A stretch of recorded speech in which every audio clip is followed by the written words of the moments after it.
여러분 안녕하십니까? 시사쇼 이것이 정치다의 윤정호입니다. 자녀 입시 비리와 사모펀드 의혹으로 재판을 받아온 조국 전 법무부 장관의 부인 정경심 전 교수. 1심과 마찬가지로 항소심에서도 징역 4년을 선고받았습니다. 2심 유죄 판결 앞으로 미칠 파장이 여러 가지가 있는데요. 전문가들과 먼저 짚어보도록 하겠습니다. 어서 오십시오.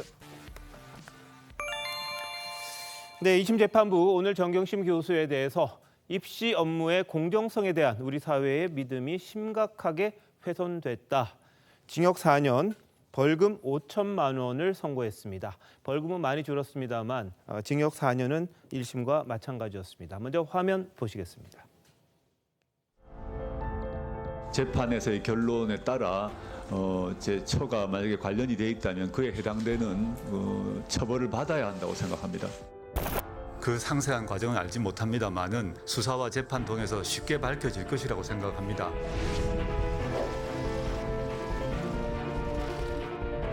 재판의 성실히 임하겠습니다.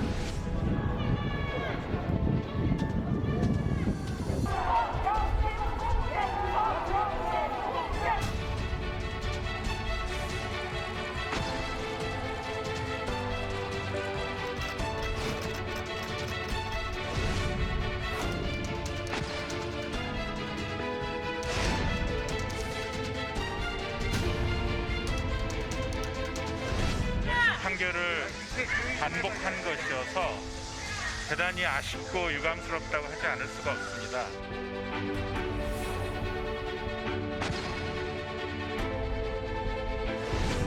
검찰이 왜곡하고 과장한 혐의에 대해서 사실과 법리에 따라 하나하나 반박하겠습니다.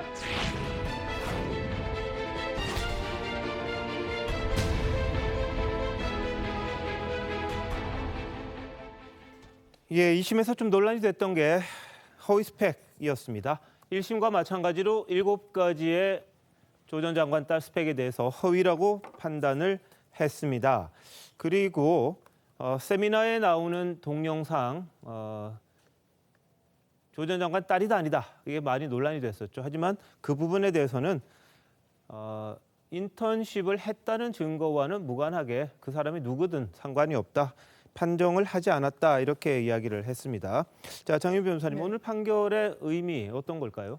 사실상 이 수사의 시발점이 됐던 사모펀드에 대해서는 다수 무죄가 나왔다는 점, 그렇지만 추가로 기소가 됐던 많은 이 허위 스펙과 관련한 입시 업무를 방해했다는 점에서는 사실상 원심 그대로, 1심 그대로 유죄가 인정이 됐습니다. 뿐만 아니라 증거 인멸 부분과 관련해서도 1심에서 무죄로 판단했던 부분을 유죄로 판단하는 등 이 변경이 다소 있었는데, 네. 다만 총체적으로 이 양형에 있어서는 1심과 같은 검찰의 구형량은 7년이었지만 4년형이 선고가 됐고, 벌금 같은 경우에는 5억에서 10분의 1 수준인 5천만 원으로 감형이 됐습니다. 아마 네. 자본시장법 부분이 무죄로 판단을 되면서 이게 금전과 관련된 범죄다 보니까 이런 선처가 벌금형에 있어서는 다소 내려진 부분이 있는 것 같습니다. 네. 자, 윤종현 의원님, 일단 허위 스펙 관련해서 2심 재판부가 1심 그대로 인정을 했잖아요. 그렇죠. 그 부분은 어떻게 보십니까? 일단 지금 이제 7가지가 허위 스펙이 있습니다. 이 중에서는 일부 이제 조국 전 장관과 공모한 것도 있고요. 조국 전 장관 아마 앞으로 재판에도 영향을 미칠 것 같은데, 그러니까 2심 이제 선고 나기 전에 막판에 이제 논란이 됐던 게 당시에 이제 조국 전 장관 딸이 서울대 인턴십 관련해서 그때 세미나에 참석했느냐 여부를 두고 당시 함께 학교 동창생인 이제 이 장모 씨가 진술을 번복을 했어요. 네. 당시에 자기가 보니까 이 뭐 질투심 때문에 그렇게 증언을 했는데 원래 참석했다 이렇게 이제 이야기를 했는데, 오늘 재판부가 이렇게 밝혔습니다. 기본적으로 이 사안은 인턴 증명서가 허위라는 게 이제 이 핵심이고, 결국 인턴 증명서 허위라는 거는 조국 전 장관 딸뿐만 아니라 다른 학생들도 똑같이 인정하고 있는 부분이다. 네. 그렇기 때문에 이 세미나에 참석하고 안 하고는 이에 대해서는 판단하지 않았다. 이건 중요하지 않다는 거거든요. 네. 결국 이제 이 인턴 증명서 허위 같은 경우는 사실상 이게 이제 조국 전 장관 혐의하고 바로 직결되어 있는 문제입니다. 예. 왜냐하면 서울대 지금 이제 조국 전 장관이 교수로 있었기 때문에 이 조국 전 장관이 주도적으로 했고 정경심 씨가 이걸 어떤 공범 형태로 한 이런 형태가 되기 때문에 바로 이 사안하고 이제 호텔 인턴 증명서 이 두 부분 같은 경우는 조국 전 장관 지금 재판과 바로 직결되는 사안이거든요. 네. 이제 그런 면에서 보면 이제 상당히 영향을 미칠 것 같은데 이번에 재판부가 판단을 내리면서 이런 설명을 냈어요. 예. 일단 이 반성의 빈미가 전혀 없다는 걸 이제 이번에 양형 이후에 상당히 들었습니다. 시종일관 남 탓을 하고 있다는 거거든요. 이 남 네. 탓이라는 게 뭐냐면 당시에 입시 제도가 상당 부분 대부분 다 그럴 수 있는 가능성이 있었다. 근데 왜 입시 제도 문제에 대해서는 거론하지 않고 이 부분만 따지느냐. 이렇게 이제 변호인도 그렇게 이야기를 했고 이 재판 과정에 그렇게 변론을 썼는데 바로 재판부가 그 부분을 지적한 거예요. 당시에 입시 산행이 그렇다 하더라도 본인들이 위조한 거는 사실이기 때문에 예. 즉 이 부분에 대해서 본인들이 끝까지 부인하고 반성하지 않는 부분 이 부분을 상당히 양형에 참가를 했다. 이렇게 이야기를 하고 있습니다. 네. 자, 조국 전 장관의 일부 가담 여부도 판단을 했습니다. 하지만 조 전 장관은 아이 교육에 무관심한 아빠였다. 이런 말들을 했었습니다. 보시죠. 저는 사실은 이런 것 자체에 대해서 사실 전혀 모르고 있었습니다. 제가 뭐 아이 교육에 대해서 좀 무관심, 그 점에 있어서는 무관심한 편이었습니다. 근데 이번 도대체 어떤 일이 벌어졌는가 저부터도 궁금하여 이번 2, 3주 동안 꼼꼼히 한번 확인해보고 보았더니 그 당시 상황이 그랬다는 것입니다. 그 상황에서 아이들이 스스로 지원도 하고 선생님이 소개도 하고 이런 과정에서 이루어졌던 일이다라는 점을 말씀드리는 것입니다. 예, 당시 2019년 9월 기자 간담회 때 했던 말입니다.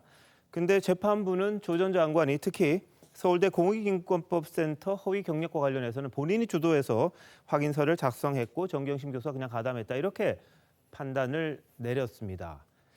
조정익 교수님, 그럼 어떻게 봐야 될까요? 조 전 장관의 이야기는요? 조 전 장관이 이제 아이 교육에 예. 그 무심한 아빠였다라고 자기가 말 같아 하는데 네. 사실 이거 방송에서 확인되지 않은 사실이지만은 그 서초동에 보면은 그 조 전 장관의 아이들하고 같이 학교를 다니고 학원을 갔다 다니고 한 네. 친구들이 꽤 있어요. 예. 그래서 그 친구들의 이야기가 제 귀에도 좀 들려옵니다. 근데 무심한 아빠가 아니고 네. 굉장히 관심이 많았던 아빠였다라는 거고요. 그 아들 같은 경우에는 사실은 미술을 갖다 굉장히 하고 싶었다라는 이야기까지 있었는데 미술을 한다고 아빠한테 고백을 갖다 해야 되느냐 안 해야 되느냐 뭐 이런 고민들을 갖다 친구들한테 사실은 이야기를 갖다 했는데 거기에 대해 가지고 아빠한테 고백을 갖다 하니까 뭐 아빠한테 좋은 소리를 갖다 못 들었다. 굉장히 심한 꾸지람을 갖다 들었다 할 정도로 어떻게 보면은 그 아이들 갖다 방목한 스타일이 아니고 네. 굉장히 어떤 이 목적이랄까요? 목표 지향적인 그런 아빠였던 것 같습니다.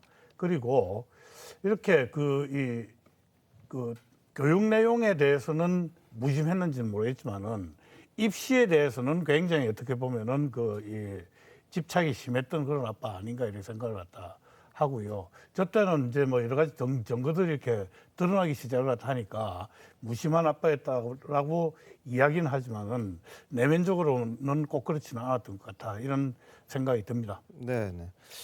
자, 이건 뭐 조정혁 전 의원님의 개인적인 뭐랄까 취재랄까 그런 부분이기 때문에 확인이 안 됐다는 거 다시 한번 말씀드립니다. 다만 당시에 이런저런 이야기들이 굉장히 많이 돌긴 했었습니다. 네. 조 전 장관에 대한 이야기, 또 정 교수에 대한 이야기 뭐 이런 것들이 있었고요.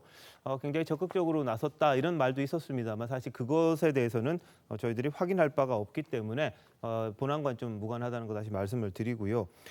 자, 그런데 이 조 전 장관은요, 딸의 공익인권법센터 인턴 증명서 발급 정당했다 또 이런 이야기도 계속 했었거든요. 일관되게 이야기했습니다. 이거는 정상적인 절차를 밟아서 나온 거고 전혀 위조한 게 없다 이렇게 이야기를 했거든요. 한번 보시죠.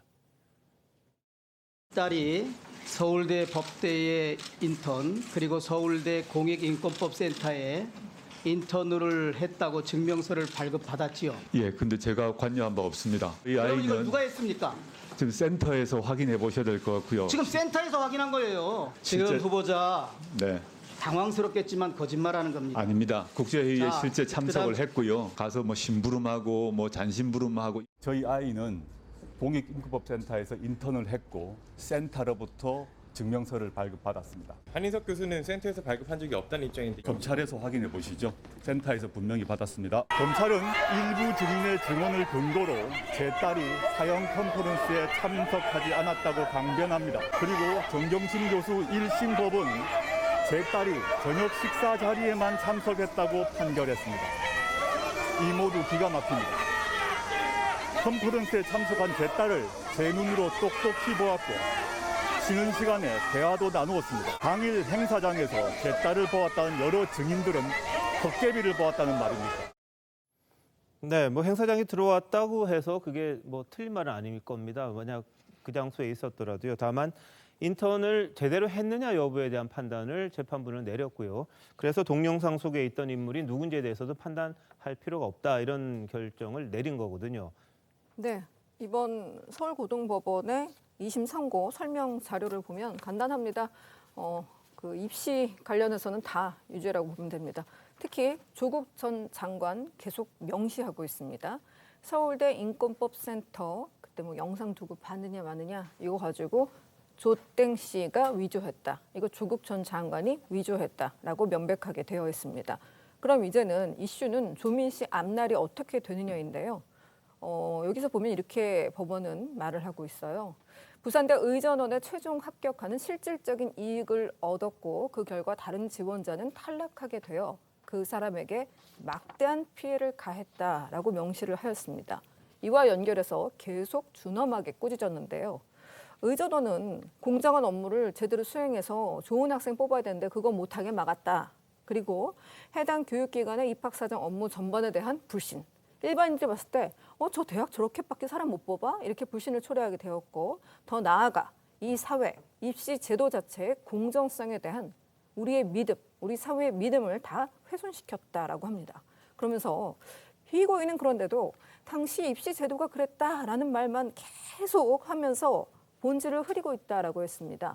앞서 조 전 장관의 녹취 우리 함께 들었는데 거기서도 비슷한 취지의 발언 들을 수 있었죠. 예. 그러면서 이렇게 학교 담당자들이나 허위로 작성해준 지인들한테 그때 이런 관행이 있었으니까 라면서 책임을 전가하고 있다고 했습니다. 네. 그러면서 관행이라고 한 부분에 대해서 또 꾸짖었습니다. 진실성이 이 사회의 행동 규범이다. 그게 최소한 지켜야 될 것이다. 근데 그게 다 무너졌다. 그러니까 비난 가능성은 매우 크다라고 꾸짖었습니다.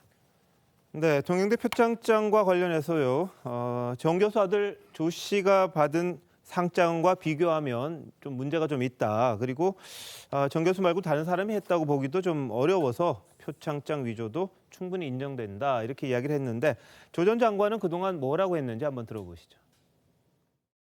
저희 아이가요, 그 학교에 가서 중학교, 고등학교 학생들 영어로 가르치는 거 실제 했습니다. 실제 활동을 했고 그에 대한 그 표창장을 받은 거 사실입니다. 통상 경우 기관장께서 직접 결제하는 상장과 위임하는 상장이 통상 경우는 있는 것으로 알고 있고 위임한 사실이 없다는데 없다고 진술하고 있어요. 후보자든 뭐 후보자 부인이든 위임받았다는 근거가 있습니까? 저는 당연히 없습니다. 자, 총장님하고 그런 문제로 천은 가지고 있어요. 그런 정경심 교수는 그 정도의 표창 이게 뭐 졸업식 때 주는 큰 상장이 아니기 때문에 그냥 아이들 생활 체험 열심히 하는 아이들 주는 거는 위임돼 있다고 생각한 것 같습니다. 동해안대학교 표창장이 위조됐으면 당연히 법무부 장관 못하죠. 제가 뭐 그것이 확인되게 되면 여러 가지 큰 문제가 발생할 거라고 생각합니다. 제처가 그걸 했다 그러면 법적인 책임을 져야 되고 누구나 법 앞에 평등하다 생각합니다.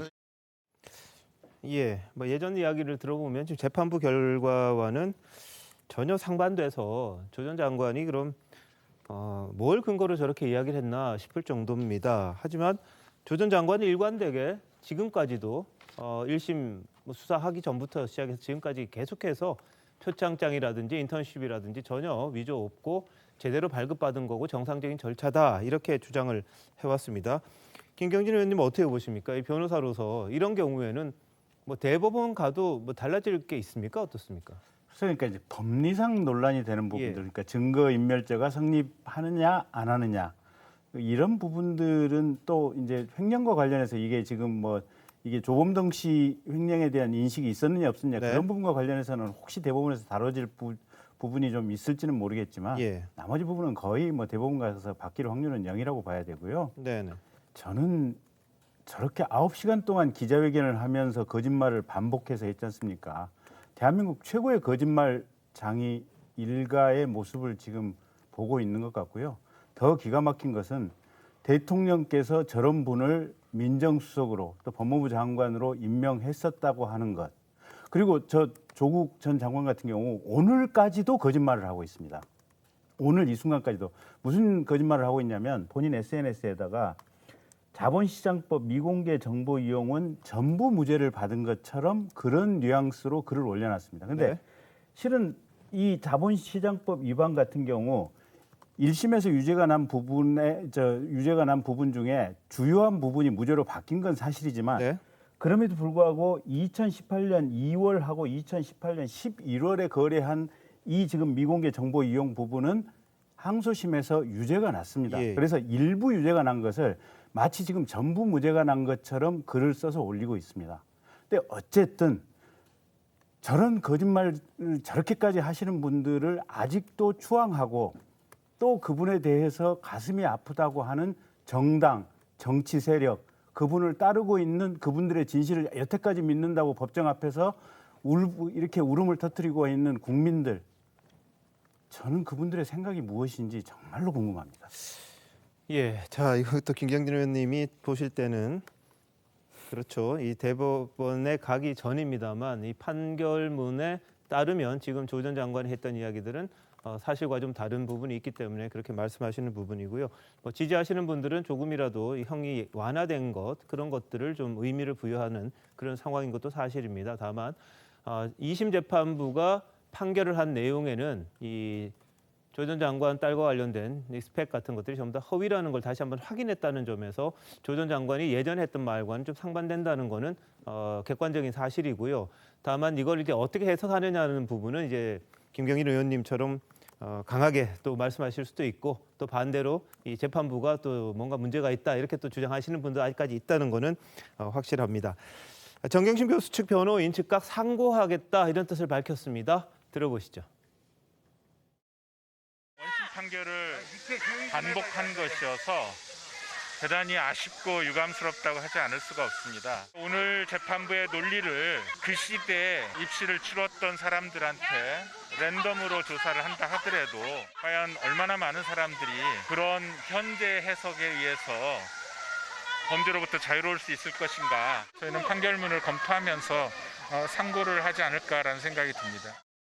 측에서 이야기하는 게 그겁니다. 10년 전에 입시제도화에서 이 스펙 쌓기라는 거를 했는데 그걸 지금의 관점에서 업무방해로 재단하는 건 좀 문제가 있지 않느냐. 이 시각이 그대로 유지가 돼서 좀 답답했다. 사법 판단 이전에 입시 전문가들과 국민적 토론이 먼저 선행됐어야 했다. 이런 주장을 했습니다. 자, 조정영 의원님 어떻습니까? 이 말은요? 자, 이건 정말 어불성설이죠. 제가 보기에는 억지 주장인 것 같습니다. 이게 아무리 스펙 쌓기를 갖다 한다 손 치더라도 위조를 갖다 해가지고 스펙 쌓는 사람은 정말 전 국민 중에 0.00001%도 되지 않을 겁니다. 예. 그렇기 때문에 이거는 엄연히 범죄 행위고 일반적인 스펙 쌓기하고는 완전히 다른 차원의 이야기다. 아까 우리 김경진 변호사가 이야기를 갖다 할 때 그 이제 유무죄 일부 바뀌어진 부분이 있지 않습니까? 그게 결국은 내부자 정보를 통해 가지고 주식 거래를 갖다 했는데 그 중에 이제 장내에서 거래한 것은 그대로 유죄가 유지되고 장외 거래 부분에 있어 가지고는 무죄로 바뀌었는데 그렇게 해가지고 그 벌금이 5억 원에서 뭐 1억 5천만 원인가 이렇게 좀 경감이 됐어요. 그런데 제가 이제 경제학을 갖다 전공을 하다 보니까 이렇게 이 내부 정보를 갖다 이용한 거래 같은 경우에는 많은 선진국에서 굉장히 중한 벌을 갖다 내립니다. 저기 뭐 4년, 5년 정도가 아니고요. 거의 20년, 30년 아니면은 막 150년씩 이렇게 그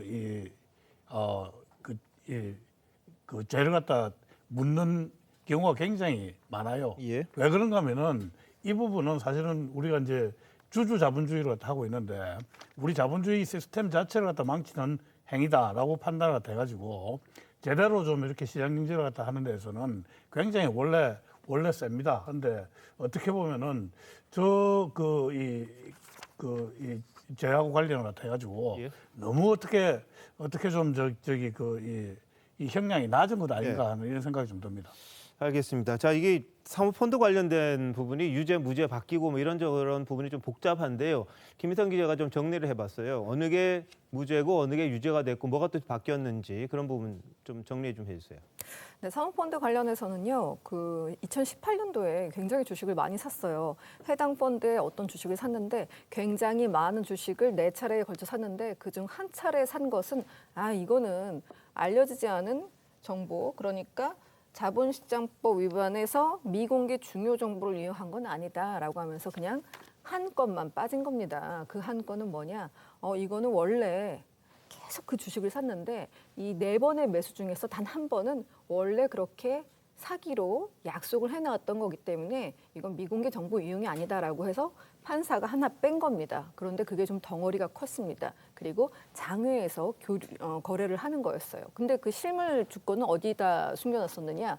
정경심 교수가 가지고 있었고 그리고 또 동생도 가지고 있었습니다. 이렇게 관련자가 갖고 있기 때문에 첨예하게 유죄냐 무죄냐를 가지고 나누었던 부분인데요. 하지만 법원에서는 이렇게 봤어요. 그 금액이 작든 크든 상관없다.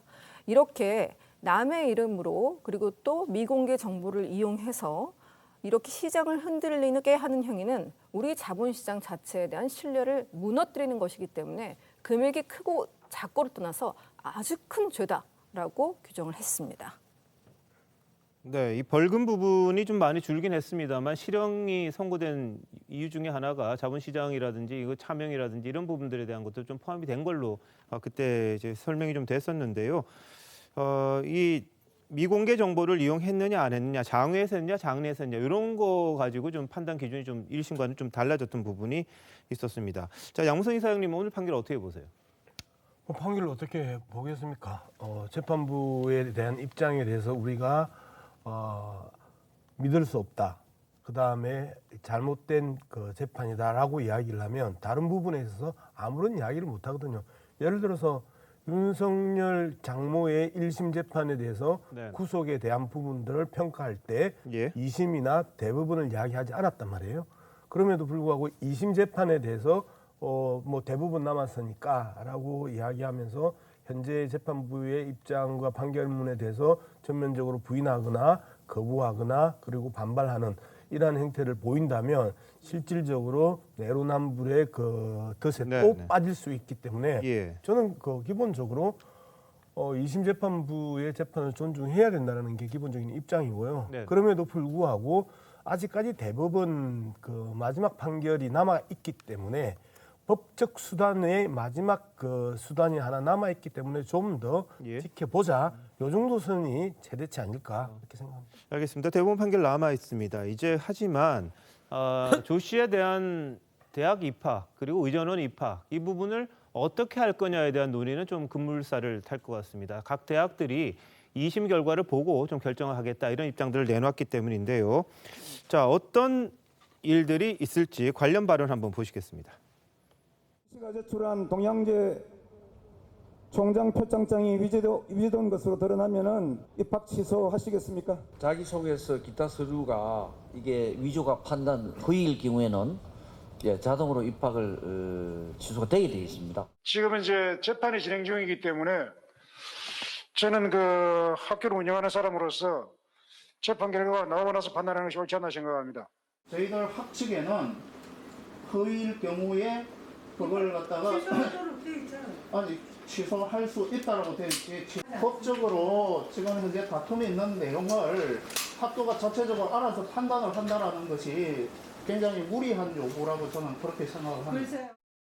네, 부산대는 이미 공정관리위원회, 입학 전형 공정관리위원회가 운영이 되고 있습니다. 그런데 18일 조사 결과에 대해서 결론을 낸다 이런 이야기가 나오고요. 고려대 측도 오늘 2심 판결 나왔으니까 판결문 보고 후속 조치 진행하겠다 이렇게 이야기를 했습니다. 이현정 위원, 그럼 금방 결과 나올 네, 것 같네요. 뭐 원래 이제 부산대 같은 경우는 이제 대법원 확정 판결 난 다음에 뭐 결정할 것처럼 그렇게 이야기를 했는데 네.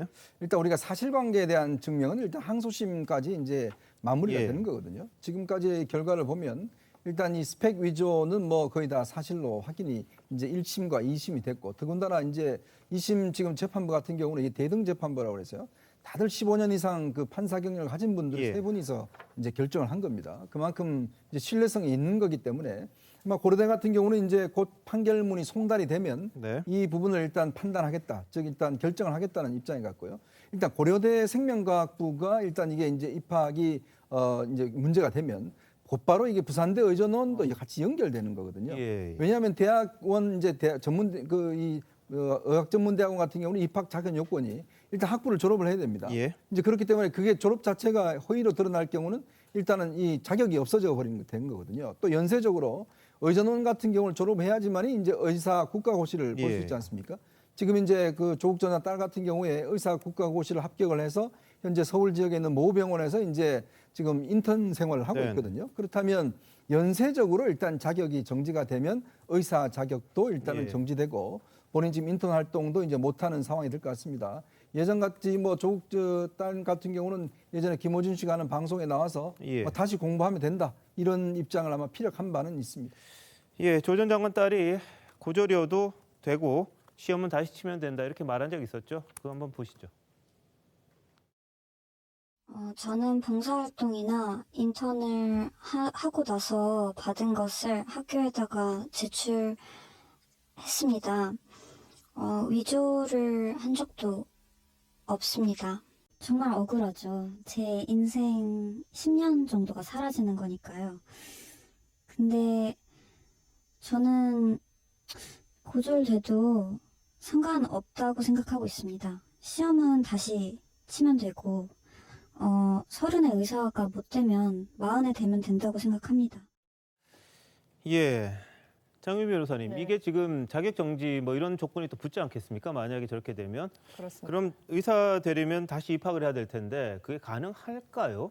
사실 재입학이 될 것인지를 논하기 전에 그렇다면 의전원의 입학 자체가 취소되는 게 기정사실일 것인가는 한번 살펴볼 부분이 분명히 있습니다. 지금 부산대 의전원을 입학할 때 위조된 허위로 날조된 어떤 스펙을 제출했다는 것인데 그렇다면 이 허위의 가공의 스펙이 없었다면 의전원에 입학하지 못할 정도의 상황이었는지 이런 부분을 아마 그 학교 내부에서도 그리고 앞으로 이 관련 소송을 할 때도 살펴볼 수밖에 없을 겁니다. 예. 이 일례로 아버지가 뭐 전쟁에 참전했다는 이유로 이 교직원이 되는데 가산점을 얻어서 교직원 신분을 얻게 된 상황에서 그 아버지가 본인이 전쟁에 참전한 사실이 뒤늦게 없다는 사실이 드러났습니다. 네. 이때 살펴봤던 여러 요소 중에 하나는 기계적으로 이 사실이 없으니까 가산점 부여되지 않으니 취소가 아니라 이 가산점이 없었다면 그래도 합격할 수 있는 여력이 되는 정량 지표를 갖고 있는지 이런 부분을 다 종합적으로 보게 됩니다. 예. 아까 부산대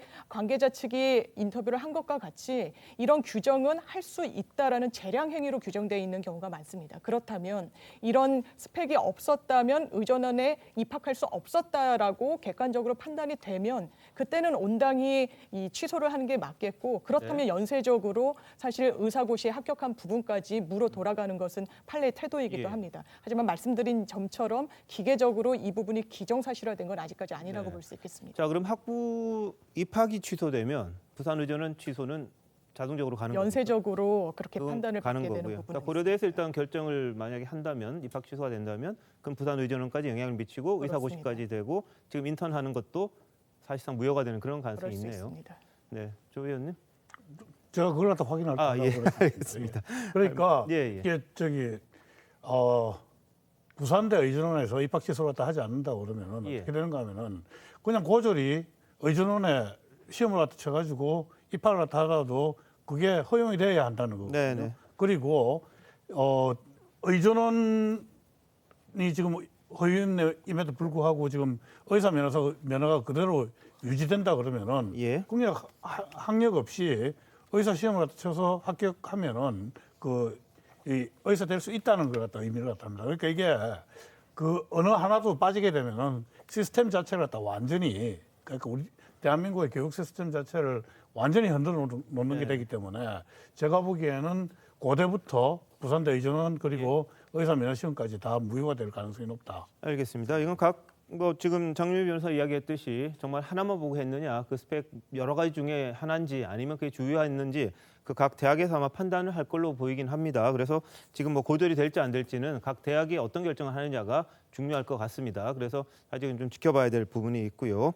오늘 판결 중에 무죄가 또 유죄가 된 부분이 하나 있었습니다. 증거 은닉과 관련된 부분이었는데요.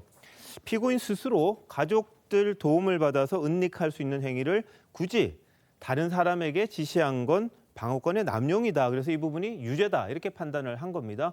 장 변호사님, 그러니까 지난번에는 그 공범으로 봤잖아요. 그래서 자기 걸 감춘 거니까 괜찮은데 이건 시켰다. 이래서 은닉 교사 이런 거잖아요. 맞습니다. 그죠? 그 행위 자체를 달리 판단한 게 아니라 이제 법리적인 판단이 네, 달라진 겁니다. 이런 행위는 있었는데 이것을 어떻게 볼 것인가. 이를테면 증거인멸 같은 경우는 증거인멸을 한 그 범행을 저지른 사람이 피의자를 처벌하지는 않습니다. 왜냐하면 사람이 본인의 범행은 감추기 마련이고 그것을 법으로 재단하지 말라는 게 지금 입법 태도인데, 정경심 교수 같은 경우에 1심에서 판단된 내용은 본인의 PC를 인멸할 때 본인을 도와줬던 그런 자산 상담사와 함께 한 것이 아니라 이제 시켰다라는 부분이 아니라 이건 폭넓게 공동 정범으로 봐야 된다. 그러니까 본인이 본인의 범행 혐의를 지우기 위해서 증거인멸을 했기 때문에 이 부분은 무죄라고 판단을 받았습니다. 그렇지만 말씀하신 대로 항소심에서는 이것을 본인 내지는 본인의 가족들과 함께 은닉할 수 있었음에도 불구하고 굳이 제3자에게 이 증거인멸을 시킨 것은 증거인멸 교사는 또 처벌이 가능하기 때문에 이 부분은 법리적으로 1심이 잘못 판단했다는 이유에서 무죄가 유죄로 변경되게 됐습니다. 예, 자 자산관리인 김경록 씨 증거인멸 혐의와 관련해서 어떻게 말했었는지 한번 들어보시죠. 뭐라고 했어요, 정 교수가? 그 하드디스크 드라이브 문제에 관해서는 떼서 뭐 어떻게 한다 그런 얘기를 했어요? 일단 제가 처음에 내려갔던 거는 유리한 자료들을 확보를 해야 되겠다. 저도 그때는 당연히 검찰이 유리한 거는 빼고 불리한 것만 내서 뭔가 할 거라고 생각을 했는데 거기서 뭔가 빠져나올 수 없는 늪에 좀 걸린 거라는 생각이 들더라고요. 약간 좀 감이 없었던 거죠. 일단 제가 그 하드나 이런 것들은 전혀 손을 대지 않고 그대로 이제 제출을 했지만 그 행위 자체로 증거인멸이라고 인정을 하는 게 맞다. 제가 생각하기에도 그거는 증거인멸이라고 생각 안 했다 이렇게 말하는 게 맞지? 그게 안 되더라고요. 예, 자 김경록 씨는 자신이 증거인멸이라고 그러고요. 유시민 씨는 그건 아니다 이렇게 이야기하고 증거 보존이라는 이야기를 했어서 좀 논란이 됐었죠. 그러니까 증거 은닉과 관련해서 교사를 한 부분 유죄로 이번에는 판결이 됐습니다. 대법원에 가서 어떻게 또 법리가 이 다툼이 있을지 모르겠습니다만 그 부분은 또 무죄가 유죄로 된 그런 부분이었습니다. 자, 근데 오늘 재판을 앞두고 이 조국 백서 공동 저자로 참여했던 김민웅 경희대 교수 기도문을 올려서 좀 화제가 됐습니다. 자, 이현종 의원님 어떤 내용을 올렸길래 이렇게 화제가 됐습니까? 예, 그 김민웅 지금 경희대 미래문명원 교수인데 김민석 의원의 형입니다. 이분이 이제 조국 백설의 저자 중에 한 명인데 본인이 이제 오늘 판결을 앞두고 이제 이 기도문을 올렸는데 참 제가 이게 이런 이야기더라고요. 함부로 칼을 빼들어 착한 사람들의 심장을 도려내며 입에서 나오는 것은 언제나 거짓뿐인 자들이 번개를 맞았듯 망하게 하여 주시옵소서. 이런 기도를 했는데 과연 하나님 이런 기도를 들어주실지는 모르겠지만 근데 저는 김민웅 교수의 이런 글을 보면서 이분이 이제 그동안 모든 방송이나 뭐 KTV나 이런 데 나가셔서 조국 전 장관의 정경심 무죄를 상당히 주장해왔던 대표적인 분입니다. 근데 이제 제가 여기서 볼 수 있는 건 물론 뭐 사실관계에 따라서 뭐 이렇게 무죄 주장하고 할 수는 있어요. 근데 이런 기도문을 쭉 보면 이게 지금 조국 전 장관 문제를 거의 뭐 어떤 신앙화하고 있는 게 아닌가, 종교하고 있는 게 아닌가, 저는 그런 솔직히 우려가 듭니다. 이분도 예전에 이제 뭐 운동권에서 이제 몸을 담았던 분이고, 그런데 문제는 우리가 예를 들어 사태를 파악을 할 때 사실관계라든지 이런 부분에 따라서 이제 판단의 영역은 뭐 다르게 할 수는 있어요. 근데 이제 오늘 이걸 보면 거의 이제 이번에 재판부라든지 이거 검찰이라든지 이런 거를 거의 뭐 악마시화하는 그런 듯한 느낌들을 제가 솔직히 받았거든요. 과연 이렇게 해도 될까라는 솔직히 그런 생각이 듭니다.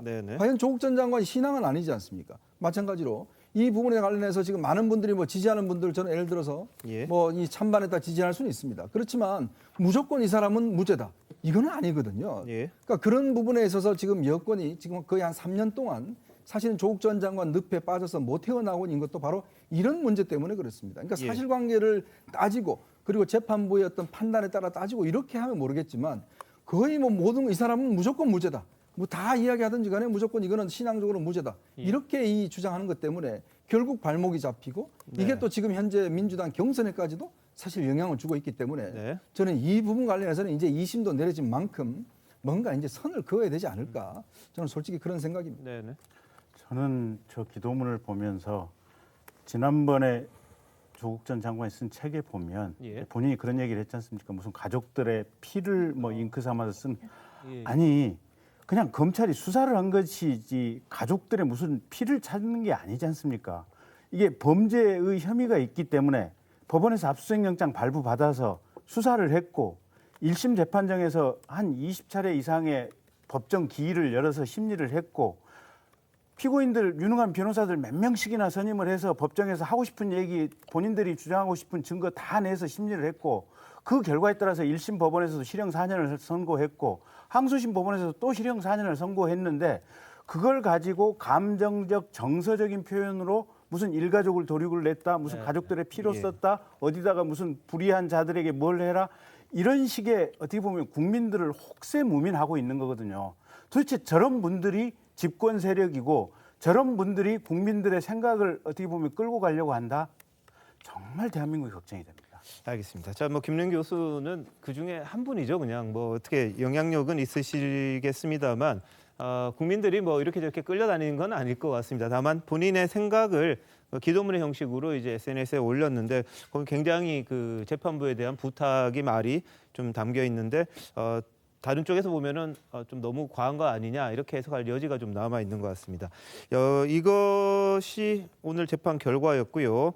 재판을 위해서 수사지휘를 총괄했던 한동훈 사법연수원 부원장 공식 입장을 오늘 냈습니다. 지난 2년 동안 뭐 터무니없는 왜곡, 부당한 공격에도 불구하고 뭐 유죄 판결 선고됐고 무죄가 선고된 것에 대해서도 끝까지 최선을 다하겠다 이런 말을 했었습니다. 자, 그런데 이 김의겸 열린민주당 의원이 오늘 정경심 교수 항소심 선고 공판에 왔다고 합니다. 그런데 김 의원이 이런 새로운 주장을 했어요. 뭐냐면 윤석열 사단의 검사 2명이 잇따라 조 전 장관에게 전화를 걸어와서 미안한 마음을 토로했다. 이렇게 주장을 했습니다. 어떤 얘기인지 직접 한번 들어보시죠.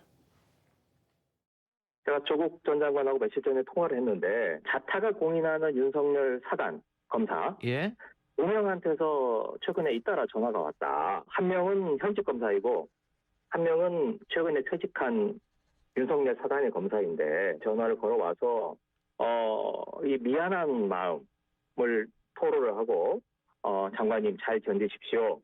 힘내시고 어려운 시기 이겨냈으면 좋은 날이 올 겁니다.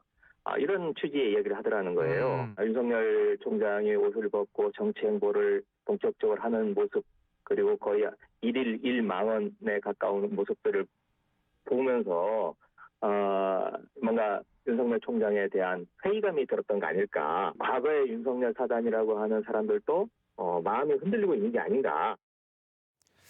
이 한 명 현직, 한 명은 최근 퇴직한 사람이다 이렇게 이야기를 했습니다. 그러면서 지지율 하락하니까 과거 윤석열 사단이라는 사람들도 마음이 흔들리는 게 아닐까 이렇게 또 해석을 했는데 자 조정영 의원님 어떻게 들으셨어요? 아니 그런데 무슨 검사들이 정치인이 아니지 않습니까? 네네. 그러니까 이제 그 두 사람이 이제 그런 이야기라도 실제로 했는지도 우선 제가 보기에는 확인이 불가능합니다. 뭐 김의겸 의원이 이야기라도 했으니까 뭐 그럴 수 있다 손도 치는데 그런데 그 사람들 마음에 들어가지고 이게 정말 이 조국 전 장관에 대해 가지고 수사를 갖다 한 게 이게 잘못된 수사고 편파적인 수사라서 저렇게 이야기를 갖다 한 게 아니고 뭐 좀 고생을 갖다 하고 있으니까 평소 뭐 알던 사이 같으면은 그냥 이야기는 할 수는 저는 있다고 생각을 해요. 그럼에도 불구하고 해석을 갖다 이제 어떻게 저렇게 할 수 있느냐 좀 아연실색하게 합니다. 그러니까 이게 그 검사들이 말입니다. 네. 무슨 정말 그 대한민국의 모든 검사들이 권력만 바라보는 무슨 이 해바라기도 아니고 네. 그러니까 김의겸 의원이 저렇게 표시를 갖다 하면 저는 대한민국의 모든 검사들을 예. 욕보이는 행위라고 저는 생각을 해요. 예, 그러니까 이게 정치적인 이 파워가 있고 없음에 따라 가지고 그 검사들이 마음이 바뀌고 네. 그리고 정의관이 바뀌고 한다는 이야기는 지금 좀 똑같은 이야기거든요. 예, 예. 그래서 저는 그 두 분의 검사가 어떤 분인지 모르겠지만은 그런 분들이 그 김의겸 의원한테 나는 항의를 갖다 해야 될 문제 아니냐 이래 생각을 예. 하고요. 제가 아까 이제 조국 이 입시 비리 문제 관련해 가지고 그때 제가 기회가 없어서 말씀하다 못 드린 게 하나 있는데요. 이런 부분입니다. 그 조국의 딸이 고대와 그리고 부산대 의전은 이거 다들 대한민국의 그 학생들이라고 그러면은 정말 선망하는 대학이지 않겠습니까? 그 대학에서 그 조민 씨 때문에 떨어진 학생들이 있어요. 예, 예. 조국 씨의 딸 때문에. 그런데 그 친구들이 지금 사실은 이 입학이 이제 입학이 실패를 하면서 네. 인생이 어떻게 바뀔지 모릅니다. 예, 예. 이게 뭐 성공을 갖다 할 수도 있고 네. 결과적으로 그렇지만은 그 입시 실패에 대해 가지고 그 친구들에 대한 미안함이 저 가족들은 지금 하나도 없는 것 같습니다. 우선 그런 부분에 대해 가지고 자식을 갖다 키우는 부모라면은 네. 그 부분에 대해서는 반드시 사과를 갖다 해야 되지 않나 이 생각을 갖다 하고요. 예. 아까 저기 그 김민웅 그 교수님 같은 부분도 기도를 갖다 저런 식으로 기도를 갖다 하면은 네. 절대 하나님이 그 기도 안 들어줄 것입니다. 알겠습니다. 자, 뭐 개인적인 부분에 대해서는 사과를 할 수도 있겠습니다만 조 전 장관 가족들은 처음부터 끝까지 일관되게 잘못이 없다고 주장을 한다는 점 다시 한번 말씀을 드리겠습니다. 자, 윤석열 후보도요. 이 조 전 장관 수사 때 인간적으로 범민했다 이렇게 밝힌 적도 있습니다. 한번 보시죠. 이 수사를 해야 되는지 말아야 되는지에 대해서 저 개인적으로는 저도 인간이기 때문에 굉장한 범민을 했습니다. 네.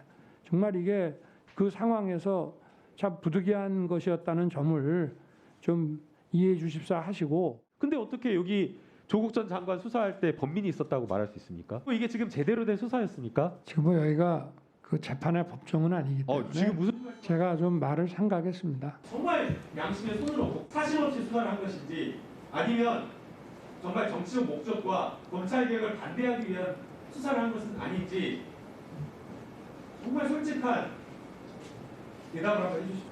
너무했다고 생각합니다. 검찰이 검찰 개혁을 저지하기 위한 그런 어떤 정말 어떤 실제 어떤 필요를 가지고 했다 그러면 사실은 수사 안 하는 게 맞습니다. 이 조직에 오히려 참 불리한 그런 선택을 내가 총장으로서 했구나 하는 후에도 사실은 드는 경우가 있었습니다. 검찰총장으로서 수사한 그 내용들은 그것이 법과 원칙에 따라서 이루어진 것을 여러분들이 다 보시지 않았을까 싶습니다. 원칙과 상식에 따라서 일을 했다고 저는 자부합니다.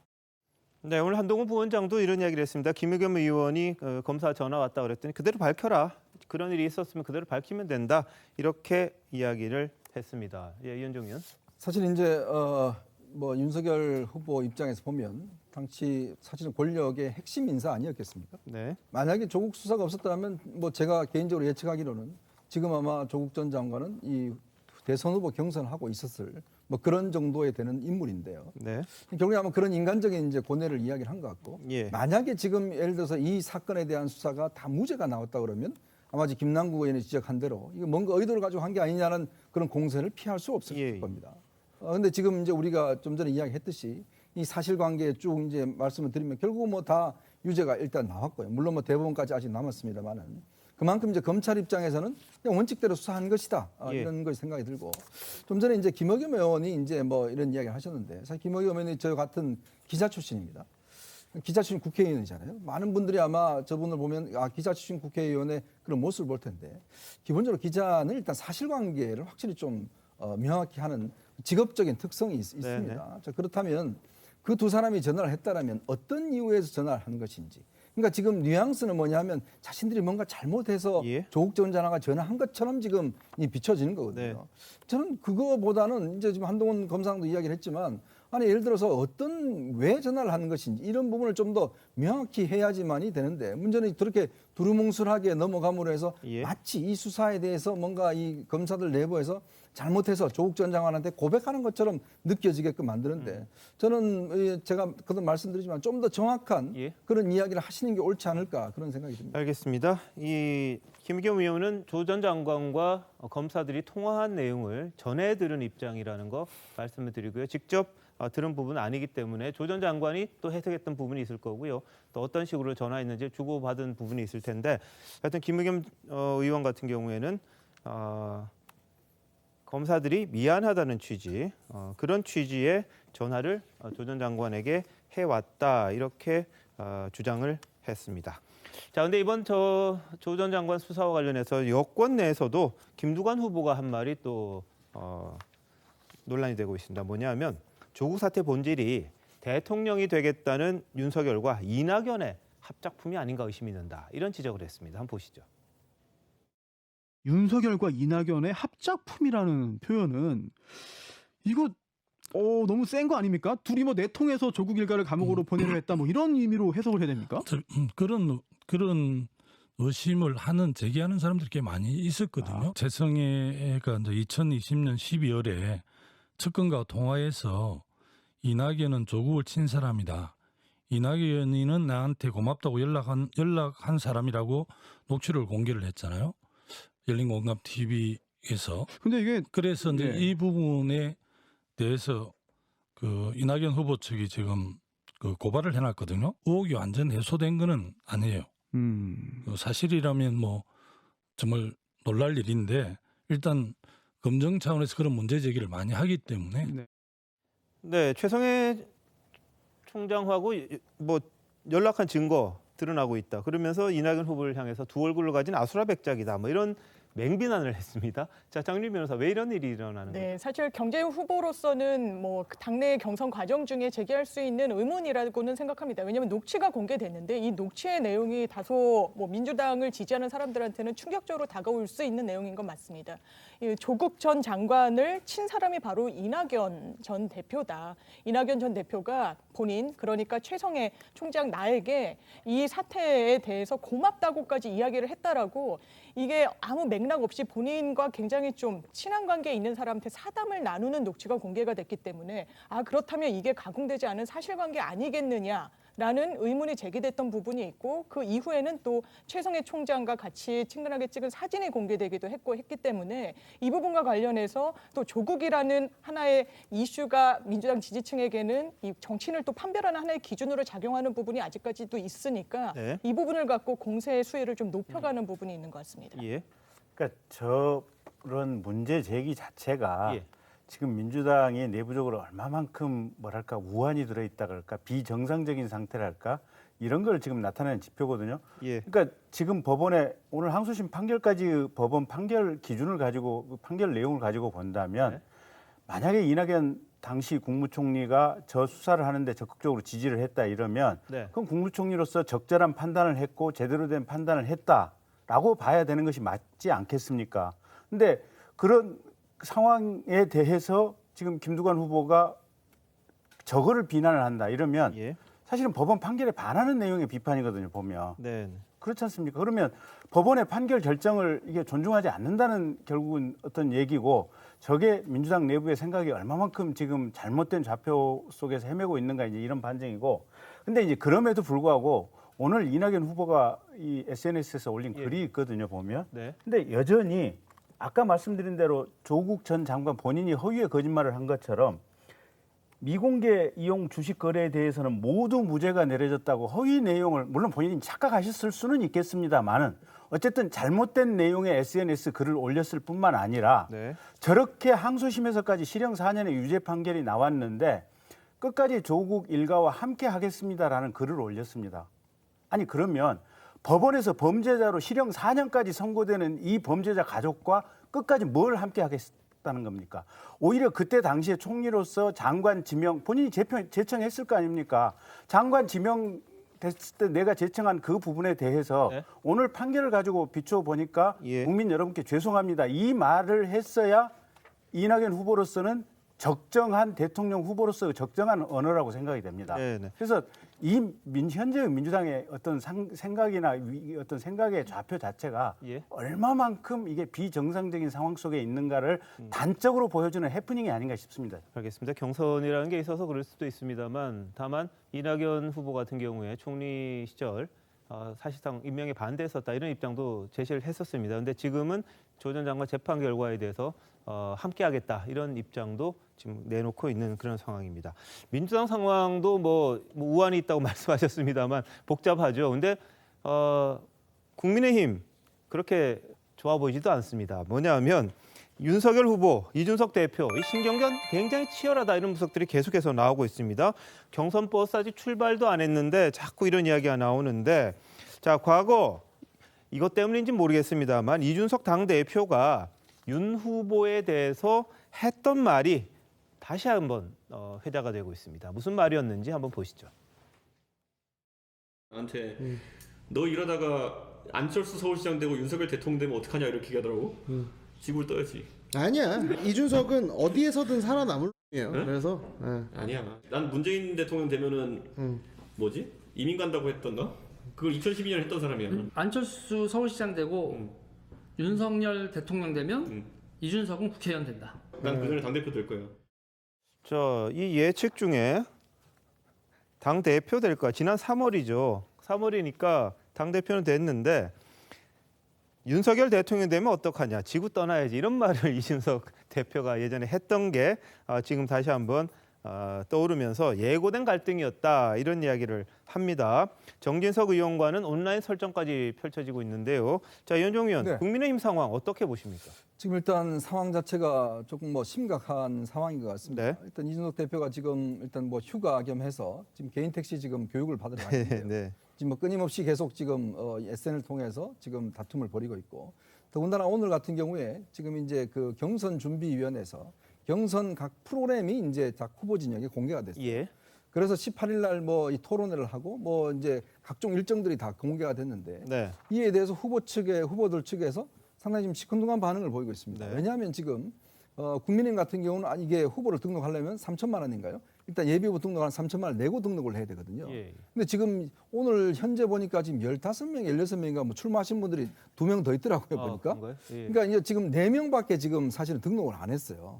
이제 그러다 보니 과연 경선준비위원회가 아직 등록도 안 했는데 이렇게 10몇 명을 갖다 다 모아놓고 무슨 토론회를 하겠다는 거냐. 이제 이게 이제 논쟁이 되면서 그러면 지금 윤석열 후보 측에서는 이런 식의 토론은 좀 문제가 있다라고 지금 제기를 하고 있고 또 지금 최고위원들도 이준석 대표의 지금 최근 발언 우리가 5%로 질 것 같다라든지 이런 등등의 발언 때문에 굉장히 좀 격앙되어 있는 걸로 알고 있습니다. 그래서 내일 아마 최고위원회를 열 것 같은데 지금 이준석 대표가 없는 가운데 최고위원회를 여는 것인데요. 상당히 성토가 좀 있을 것 같아요. 이제 그러다 보니까 이준석 대표와 지금 각 후보 진영 지금 또 원내대표 지금 최고위원들 다 지금 어떤 면에서 보면 좀 이 적대적 관계 되는 상황에서 아까 지금 앵커께 소개해 주신 그 이제 옛날 유튜브에서 발언했던 지구를 떠나겠다. 이 발언이 공개가 되면서 이게 그렇다면 원래부터 그러면 반윤석열이 아니었던가라는 부분에 대한 지금 의문들이 지금 계속적으로 일어나고 있는 겁니다. 알겠습니다. 이게 지난 3월에 했던 말인데 전제가 그겁니다. 안철수가 서울시장 되고 윤석열이 대통령이 되니까 2명이니까 꼭 윤석열 후보에만 해당되는 게 아닐 수도 있다 이런 이야기도 있습니다만 여하튼 지금 불거지는 이런저런 갈등설이 이게 원래부터 내재됐던 게 아니냐 이런 주장으로 이어졌습니다. 그런데 윤석열 후보는 오늘 당내 재선 의원들을 만났었죠. 거기 가서 이준석 대표와의 갈등설에 대한 질문을 받았습니다. 뭐라고 답했을까요? 보시죠. 제 입장에서는 갈등할 아무런 이유가 없고 그동안도 잘 소통을 해왔고 그렇게 비춰지는 것이 저로서는 사실은 좀 이해가 안 됩니다. 그런데 이제 그런 거를 좀 해소할 만한 그런 또 어떤 뭐가 필요하면은 좀 적극적인 좀 검토를 좀 해보겠습니다. 보관 보도 중에 선생님께서 굉장히 불쾌한 심정을 드러내셨다라는 보도도 있는데 이준석 대표에 대해서 그거는 소설 아닙니까? 추측이고. 어떤 뭐 객관적인 무슨 사실관계 없이 그냥 나오는 것 같은데. 이 대표랑 직접 소통 지금도 하고 계시나요? 뭐 최근까지는 했죠. 만나기도 하고 뭐 전화 통화도 하고 이렇게 했습니다. 당내 총장님과 가까운 인사들이 이준석 대표와 갈등 빚는 것에 대해서는 다들 그 원로 정치인들이고 뭐 그분들이 뭐 무슨 어떤 일을 하실 때 제 허락받고 하시는 건 아니지만 저도 뭐 가급적이면은 좀 당 지도부와 좀 원만하게 좀 지내도록 하는 게 좋겠다는 얘기는 하고 있습니다. 네, 윤 후보가 직접 봉합에 나섰다 이런 해석도 있고요. 이 토론에 관련해서 이 공식적인 요청이 아직 없었던 것 아니냐 이렇게 얘기를 하던데 요청이 오고 캠프 측에서 이야기가 있으면 적극적으로 검토를 해보겠다, 참석할 수도 있다 이런 가능성도 좀 내비쳤는데 자 김경진 특보님 캠프의 특보님으로서 어떻게 하시려고 하십니까? 글쎄요, 저도 아직 모르겠습니다. 아직까지 결정이 안 된 것 같고요. 예. 근데 모르겠어요. 제 개인적인 의견으로 이제 어떻게 보면 캠프 내에서 발언을 할 기회가 저 이슈에 대해서 발언을 할 기회가 있다면 네? 저게 지금 경선 준비 단계 아닙니까? 경선 단계가 아니고 그리고 경선 준비라고 하는 것이 원래 경선 대리인들이 후보의 대리인들이 나와서 경선의 일정이라든지 토론 절차라든지 방식 뭐 토론 횟수 이런 걸 정하는 것이 경선 준비 과정이거든요. 근데 경선 준비위원회가 사실상 토론을 통해서 경선을 들어가 버리겠다고 하는 것이고 저게 지금 14명 중에 몇 명이 실제 경선에 참여할지 경선하기 위해서는 일단 1억 원의 기타금을 내야 되거든요, 보면. 그래서 그 부분도 확정이 안 된 상태에서 저건 경선 준비위원회 월권이 아닌가. 그리고 토론해봐야 지금 뭐 8월 20일이냐 아니면 뭐 본경선 들어가면 9월 10일 정도는 토론할 거거든요, 보면. 그러면 그대로 그게 20일 차이인데 그게 무슨 의미가 있을까라는 생각이어서 제가 만약에 내부에서 의견 개진할 기회가 있다면 저건 참석 안 하시는 게 좋지 않을까라는 의견을 개진할 생각입니다. 예. 자, 그런데 뭐 다른 후보 측에서는 굉장히 압박을 합니다. 자, 유승민 후보 측의 이야기 한번 들어보시죠. 이렇게 모든 일정에 대해서 보이콧을 하려고 하는 의도가 무엇인지 좀 이해하기가 어려워요. 경선 과정도 내가 원하는 방식대로 주도해 갈 수 있는 거 아니냐 뭐 이런 어떤 약간의 오만함이 보이지 않나. 스스로 준비가 안 돼 있고 부족하다는 것을 자인하는 것뿐이 아니지 않냐. 네. 자, 뭐 유승민 의원 쪽에서는 첫 토론이 경제이기 때문에 더 자신감 있는지 모르겠습니다만 장으로 이제 끌어들이려고 하는 그런 모습을 좀 보이고 있습니다. 자, 양문승 이사장님 조용하신데 어떻게 보십니까? 이런 토론과 관련된 부분요. 제가 출연했나요? 예. 뭐 토론에 대해서는 김경진 특보 계속해서 이야기하는 형식과 절차에 대한 충분히 문제 제기 있을 수 있습니다. 그런데 이제 속내를 보면 준비되지 않은 그 후보가 토론회에 나가지고 이야기할 때 오는 엄청난 부담감, 뭐 계속해서 1일 1망언의 시리즈를 엮어갔던 윤석열 후보 입장에 있어서는 상당히 불편하겠죠. 근데 더 심각한 문제는 정책이란 말이에요. 그리고 그 정책에서 민주당 1차, 2차, 3차, 4차, 5차, 6차, 오늘 이제 6차 들어가는데 6차 토론회를 봤었을 때 지지율 1위 후보에 대한 집중적인 2부터 12까지가 이 공격을 해간단 말이에요. 그러면 거기에 있어서 어떻게 반응할 것인가, 예전에 국회에서 보여줬던 그 대참 그 표정과 그 발언들을 해낼 수 있을까? 안 그러면 끊임없이 신경질만 내다가 끝낼 것인가? 안 그러면 말실수를 할 것인가? 안 그러면 잘 모르겠다, 준비 안 됐다, 더 열심히 공부하겠다. 지금 우리가 예측되는 이제 내용들이 이제 그런 내용들이기 때문에 이제 김경진 전 의원께서는 계속해서 형식과 절차를 이야기하시지만 컨텐츠의 문제가 가장 심각하다고 본인도 그렇게 생각하지 않을까요? 그래서 그냥 출전하지 마시라고 의견 개진하시려고 그러는 것 같아요. 아니 그래 봐야 저게 지금 8월 22일 하느냐 아니면 날짜가 이제 구체적으로 정해지진 않았지만 그래도 늦어봐야 9월 10일이거든요. 그래봐야 뭐 한 15일, 17일 차례인데 그 사이에 무슨 차이가 있을 리가 없고요. 그다음에 지금 만약에 16명이 동시에 지금 토론회를 하게 된다면 사실은 저게 무슨 의미가 있겠습니까? 각자 들어와서 한 5분 정도 정견 발표하고 그냥 끝나는 식의 토론회가 될 수밖에 없거든요. 그래서 어차피 지금 이거는 경선 준비 단계고 9월 1일부터 정식으로 경선 단계에 들어가니 그때 들어가서 경선에 정식으로 참여한 후보들 토론회 해도 충분하다. 이런 입장입니다. 알겠습니다. 자, 오늘 윤석열 후보 재선 의원들 만나서는 선배님들, 정치 대선배님들 그러고 이렇게 이야기를 했습니다. 최재형 후보는 초선 의원 모임에 참석했는데요. 두 분이 다 공통점이 있습니다. 현 정부에 대한 비판의 목소리를 높였다는 건데 한번 들어보시죠. 다수당이 이렇게 독선과 전횡을 일삼는 것은 한 번도 경험하지 않았던 그런 상황이 아니었나. 이거는 의회주의에도 반하는 것이고 민주주의의 대원리에 반하는 것입니다. 저도 바깥에서 국민의 한 사람으로 지켜보면서 참 어이도 없고 참 참담하다. 오늘날 문재인 정부는 모든 권력을 청와대로 집중시켜서 행사하고 있습니다. 명실상부 우리가 청와대 정부라는 말을 하죠. 여당은 청와대의 여의도 출장소라고 불린 지 오래됐습니다. 예, 뭐 일부에서는 이 정치를 처음 시작하시는 두 분이 너무 정부 비판으로만 일관되는 게 아니냐, 본인의 목소리를 내지 못하는 게 아니냐 이런 비판도 있는 게 사실입니다. 하지만 오늘 초선 재선 의원들 각각 만나서는 현 정부에 대한 실정부터 이 비판을 했던 부분이 있습니다. 어떻게 보셨습니까, 조 의원님? 저는 뭐 이 정권 교체를 갖다 바라는 시민의 한 사람으로서 좀 이야기를 했다면요. 지금 이게 당과 후보들 간에 역할 분담이 좀 돼줘야 된다고 생각을 합니다. 그래서 사실 대통령 선거는 그 미래를 갖기 위해서 투표를 갖다 하는 그런 성격이 진하기 때문에 후보들은 나가서 앞으로 내가 대통령이 돼서 이 나라를 갖다 어떻게 바꿔나갈 것인가 하는 비전을 갖다 좀 제시를 갖다 할 수 있는 그런 기회가 많고 또 후보들이 그것에 줄지를 갖다 하고요. 근데 이게 당하고 지금 후보들하고 지금 엇박자 나는 게 저는 제가 보기에는 그 이준석 대표를 갖다 포함을 갖다 해가지고 당내에서 제대로 후보들을 어떻게 보면 서포트를 갖다 못 해주는 측면이 있지 않나 생각을 갖다 해요. 그러니까 지금 청와대나 아니면 현 정권하고 싸우는 부분은 이준석 대표를 갖다 포함을 갖다 한 지금 현 그 국회 원내 그리고 당이 일사불란하게 해주고 후보들한테는 앞으로 내가 만들 대한민국은 이런 거다라는 것을 국민들한테 법으로 밝힐 수 있는 그런 기회를 갖다 자주 줘야 된다고 생각을 합니다. 네, 알겠습니다. 자, 이런 가운데 최재형 후보 같은 경우에는요, 주로 이제 감성적인 접근법을 많이 동원을 하는 것 같습니다. 예를 들면 지난번 부인이 울음을 터뜨리는 그런 동영상이 좀 화제가 됐었죠. 근데 이번엔 본인이 또 울먹이는 모습을 보였습니다. 아들과 관련된, 자식과 관련된 부분이었는데요. 한번 보시죠.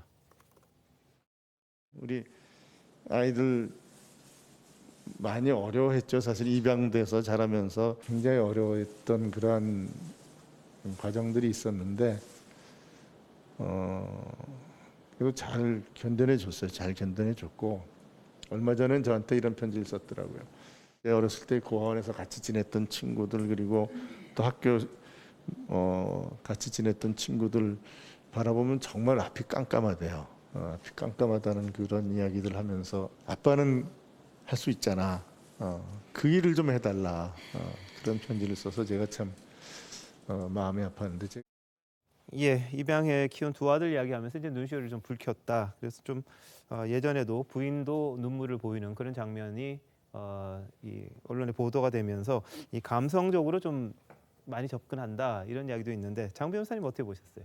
저는 이 부분을 보고 굉장히 훌륭한 삶을 살아오신 분이라는 데는 이론의 여지가 없는 것 같습니다. 다만 대선 주자로서 가족 이외에 무엇을 이분이 말씀을 하고 계시는가 참 부족한 부분이 많이 보여서 안타깝다. 그리고 여러 정책과 뭐 비전 그리고 본인의 생각을 묻는 질문들에 좀 더 기다려달라 준비가 된 뒤에 구체적으로 답변 드리겠다라고 하는데 대선 주자는 질문에 답을 하는 자리라고 생각합니다. 질문에 대해서 시간을 달라라고 하는 자리라면 대통령으로서 준비가 안 됐다는 걸 사실상 자인하는 게 아닌가. 그렇다면 그 구체적인 답변이 나올 때까지 국민들이 기다려달라는 것인가. 설사 대통령이 되시면 그 시행착오를 국가적 사실상 이게 손해라고 볼 수 있는데 그 과정을 국민들한테 견뎌달라고 호소하는 것인가. 그리고 이 가족을 이야기하는 것도 사실 이분 철저하게 엘리트 주류의 삶을 사신 분 아니겠습니까? 그런데 가족까지 똘똘 뭉쳐서 뭔가 옹호하고 지지하는 모습을 지속적으로 보여주는 것에 대해서 유권자들이 크게 호감을 못 갖는 부분도 분명히 있어 보이고 또 정상가족 이데올로기라고 해서 뭔가 사회에 정말 주류 가족 모습이 마치 정상인 것처럼 그 부분을 과시하는 듯한 모습, 저는 유권자들에게 크게 호감도로 다가가지 못할 거라고 개인적으로 생각합니다. 알겠습니다. 뭐 태극기 경례하고 국민을 위하는 그런 부분들 이야기하시는 것 같은데 시청자들께서 보시면 이게 어떨지 어떤 마음이 드시는지 또 각자의 몫이 아닌가 싶습니다. 자, 이런 가운데 민주당에서는요. 지금 경선 불복 논란이 계속해서 이어지고 있습니다. 원팀을 장담하지 못한다. 이재명 후보가 본선에 가면요. 그런 말이 지금 나오면서 논란이 되고 있습니다. 자, 그런데 서른 의원이 계속해서 이 화제의 중심에 있는데 이재명 후보 형수 욕설을 들은 분들을 설득할 자신이 없다는 말이었다. 이렇게 해명하면서 오히려 또 불을 지르는 게 아닌가 싶기도 한데요. 한번 들어보시죠. 무조건 원팀으로 갑니다. 저는 가는데 32%를 어떻게 우리가 설득해내서 그분들이 함께 합류할 수 있도록 해낼 것이냐. 이것이 중요한데 근데 참 의원님 답이 안 나온다는 거죠. 그 심리는요. 네. 이재명 후보가 그 형수에 대해서 욕설한 부분들 녹음을 들어보면은 충분히 이해가 가고 왜 이런 분들이 이런 판단을 하는지 이해가 갈 수 있다 생각합니다. 그 녹음을 들어보신 분들은 전부 다 일관되게 하는 얘기가 그겁니다. 이재명 지사의 이거 인성에 대해서 인정할 수가 없다 이 얘기죠. 제 최선을 내서 얘기를 하겠지만은 네. 제가 드리는 그 설득이 그분들에게 먹혀 들어갈 것 같지가 않아요. 본인은 이제 우려를 이야기를 했는데 우리가 이제 듣기로는 그게 이제 약간 급박으로 들렸고요. 오스룬 선대위원장께서 저에게 대해서 경고를 한다는데 저는 뭐 적반하장 같은 느낌이 들었습니다. 네, 서른 의원은 경선 불복론은 억측이다 이야기를 했습니다만 욕설 논란을 다시 끄집어냈습니다. 자, 양문석 이사장님 어떻게 보십니까? 네, 지금 쟁점을 보면 마산 출신의 서른, 그다음에 경남 남해 출신의 김두관 이제 두 사람이 이제 쟁점을 놓고 치열하게 붙고 있잖아요. 네. 그리고 험지에서 계속해서 뛰어왔고 뛰어본 김두관 그리고 수도권에서만 이 국회의원을 했던 서른 이런 이 쟁점이 붙어 있어요. 그리고 경남에 대한 자신들의 뭔가의 역할들을 또 꿈을 꾸는 두 분이 있기 때문에 치열하게 이제 붙는데 저는 서른 의원에 대한 서른 의원이 이야기하는 부분 이런 표현이에요. 녹음을 들어보면, 녹음을 들어보신 분, 녹음 들어봐라 이야기인 것 같은데요. 좀 이야기를 간단하게 설명을 하면 그거예요. 형수가 어머니한테 욕을 했어요. 그리고 어머니가 그 욕을 듣고 아들한테 하소연을 했어요. 그리고 그 욕을 들은 그 아들이 형수한테 이렇게 욕을 했지라고 하고 욕을 해요. 이제 이런 부분에 대해서 고부간의 갈등을 겪어봤던 가족들이 이해하는 폭과 그다음에 고부간의 갈등을 옆에서 지켜보지 않았던 분들이 이해하는 폭은 상당히 다를 수 있다. 그리고 이러한 부분들은 웬만하면 설득을 하고 풀어나갈 수 있는 영역도 있다. 그런데 현재 경선이라는 게 경선은 전쟁의 시간입니다. 그리고 경선이 끝나고 후보가 정해지면 화합의 시간입니다. 그러면 이 전쟁의 시간에 서로 정말 서로가 죽일 듯이 선을 넘지 않는 전쟁을 하자고 이야기하는 것도 사실상 무리고요. 그리고 그 무리를 위해서 계속해서 이 감수하고자 하는 사람들이 있고 후보들은 우아하게 감수하고 그 밑에 이 참모들은 처절하게 총질을 하는 이러한 행태들이 이제 계속 반복되는 거거든요. 근데 저렇게 계속 이야기를 하면 이재명 지사 입장에서 뭐라고 대답을 해야 될까요? 계속해서 잘못했습니다. 사과합니다. 잘못했습니다. 사과합니다를 수차례 저 부분에 대해서 변명하지 않고 이야기를 해왔었는데 또다시 저 부분에 대해서 사과라는 말이냐 안 그러면 후보 사퇴하라는 말이냐 명확하게 입장을 정리를 하고 서른 의원은 이야기해 줄 필요가 있다. 계속해서 저렇게 탁탁 긁고 그 감정을 건드는 이러한 발언들은 결코 더불어민주당에 도움이 되지 않는다고 저는 생각합니다. 저게 검증일까요? 네거티브일까요? 이게 사실은 네거티브 중단선을 했지만 서른 의원 입장에서 보면 이게 어떤 면에서 대선 후보로서의 어떤 자질을 어떤 인성 이런 걸 이제 검증하는 것이다라고 할 수가 있겠고 또 이제 이재명 후보 입장에서는 아니 이렇게 반복적으로 계속 똑같은 이야기를 하는 거는 너무 네거티브 아니냐 이렇게 이야기할 수 있을 것 같고 저는 이 문제는 뭐 본선 가도 아마 이재명 후보가 본선에 진출한다면 그때도 또 문제가 될 겁니다. 그러니까 예. 결국 지금 양상 자체가 이게 서로 어떤 네거티브 중단선을 했지만 이게 뭐 경선 끝날 때까지 아니 모든 지금 전쟁이 벌어졌는데 모든 지금 인력장을 써야지 뭐 여기서 지금 휴전할 수는 없는 거거든요. 네. 이제 결국 이제 그런 상황으로 이제 가는 거고 문제는 이제 불복 문제가 있는데요.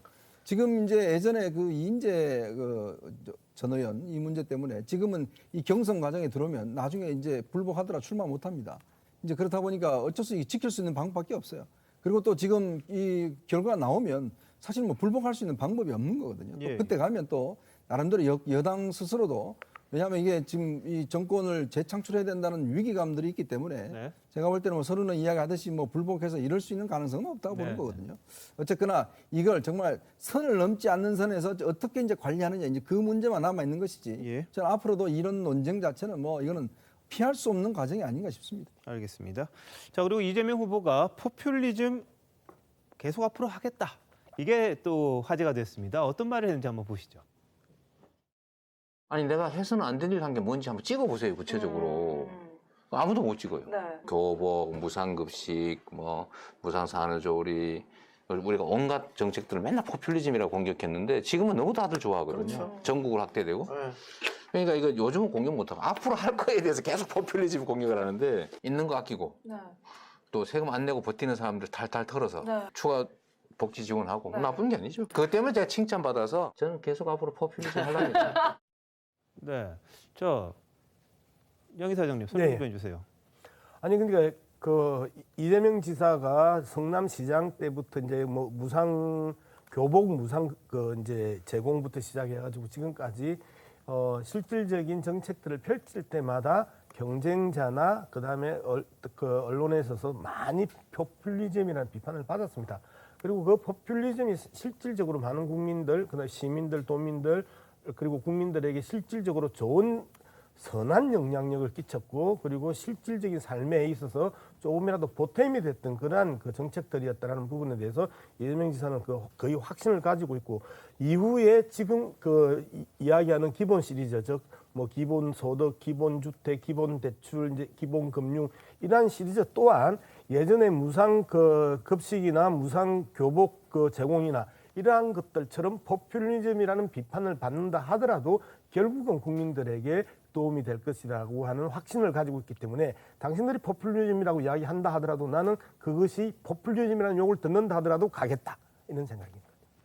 저는 뭐 이재명 지사가 작은 지자체를 갖다 할 때 그 예산을 갖다 운영을 갖다 하는 거하고 네. 대통령으로서 이제 예산을 갖다 운영하는 건 완전히 저는 다른 문제라고 생각을 합니다.